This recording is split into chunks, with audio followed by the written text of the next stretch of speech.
I'm Jan Bernstein Chargin. I am board chair and co-founder of Pitstop Outreach. My name is Sam Brown, also known to many individuals as Pit from Pitstop.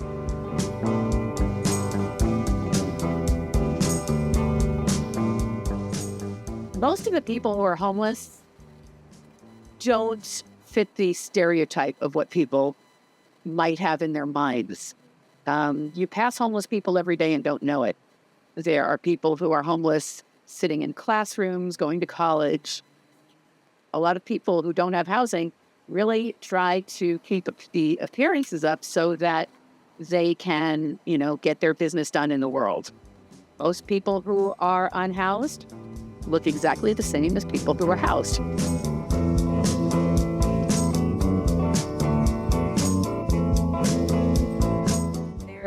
There are have been occasions of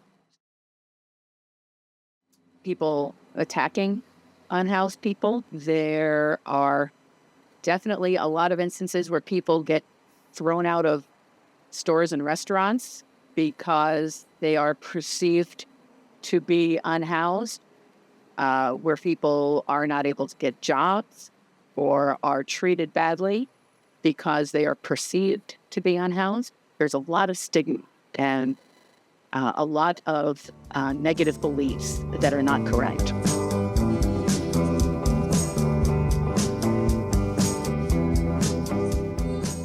want to start by saying people who have mental illness or addiction disorders, they deserve a place to live too. That's not a good reason for somebody to be living on the street. But the truth of the matter is that's not a majority. Right? Not a majority. And I've got some numbers. People with any disabling condition is about 73% of the unhoused population. But only 25% are reporting mental illness. Only 21% are reporting substance use disorder.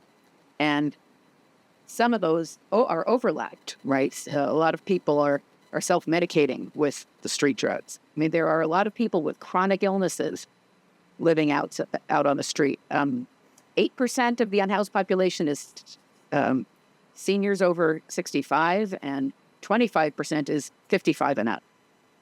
So, it's an aging population with a lot of the, diseases and health conditions that come with age. There are people with developmental disabilities. About 17% of the unhoused population has either was disabled before they turned 18, had a traumatic brain injury, or other disability from childhood.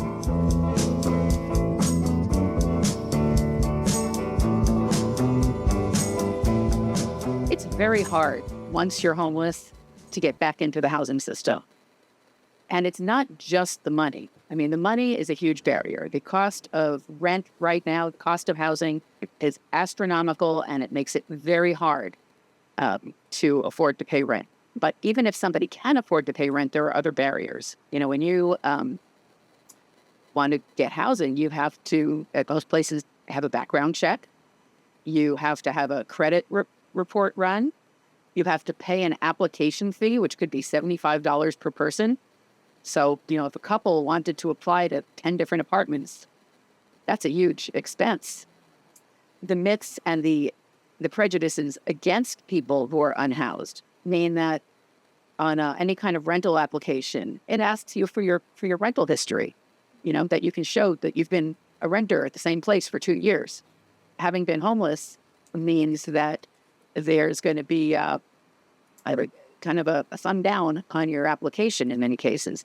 And that's why we have a separate system to get people off the street. It's the non-monetary barriers that are just as big an issue as the monetary barriers in many cases.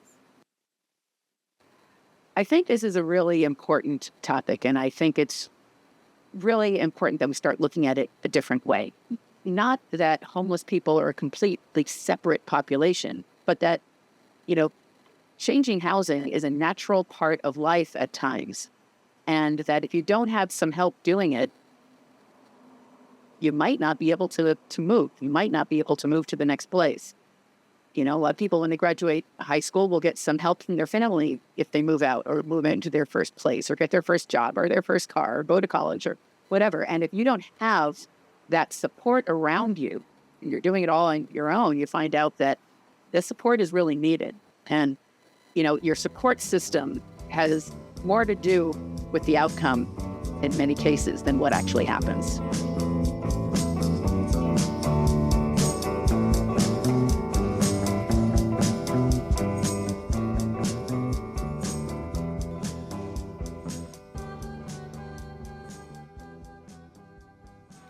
Utilizing people with lived experiences, first of all, or people who have had to use the system themselves, mentorship, buddy system.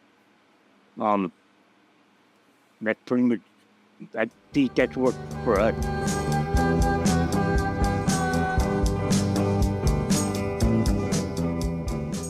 Domestic violence, for one, and child abuse.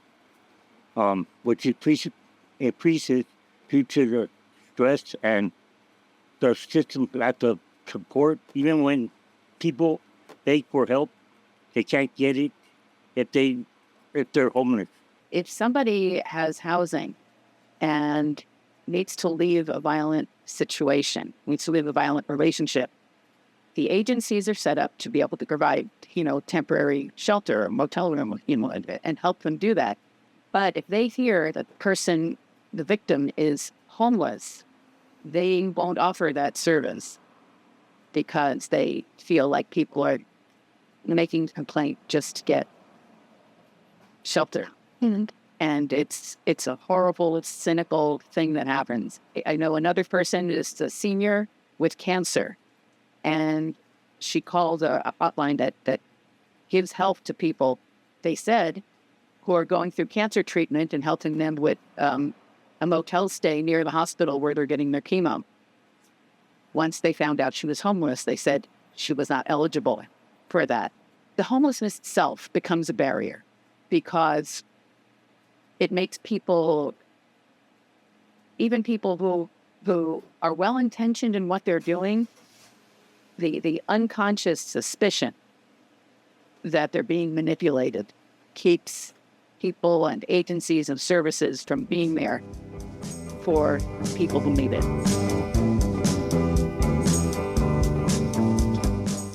I do it for my mom. My mom used to do that way back in the day. That's how we get the name. And she catered for everybody. I mean, if you said you were hungry, you get food from my mom. If she needed someone to talk to, she was that person. Even though she was mean, but she was that person that you could talk to. It's easier for me to help somebody try to, while I wait my turn to be out, than just sit there and not do nothing about it.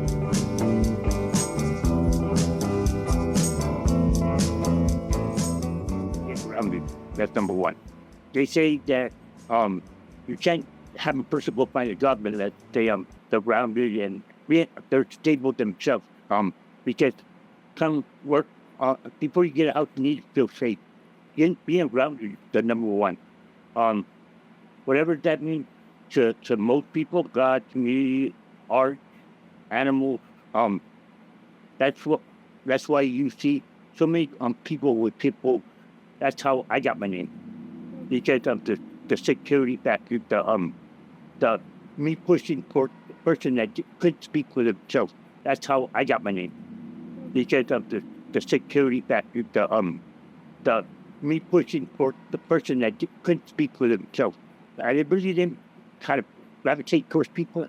But as time went on, I learned with the help of Jan and our whole team to kind of, I noticed that the people that were the most in the most danger would come to me and ask for help or ask for food, because they felt comfortable somehow, some way.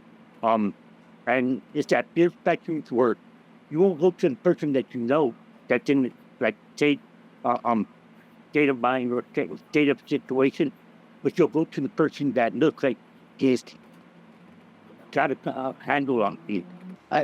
Formerly, I did in my 20s. I spent a few years living in a place not meant for human habitation. And there are all kinds of reasons, all kinds of people. And, you never know when it's going to be you. But that also means that anybody can help. We have people who are currently homeless who volunteer here, people who've had family members on the street.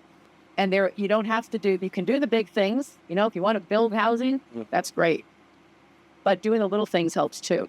When we go out there and we have a stack of peanut butter and jelly sandwiches somebody made, boy, that's comfort food. That puts a smile on your face. And people are real happy and feel cared for, Just these simple little things and that you're remembered, and that somebody takes the time to talk and to listen and just to not treat you like you're like you're some other species, but just to have a talk with you like a human being. That means a lot to people.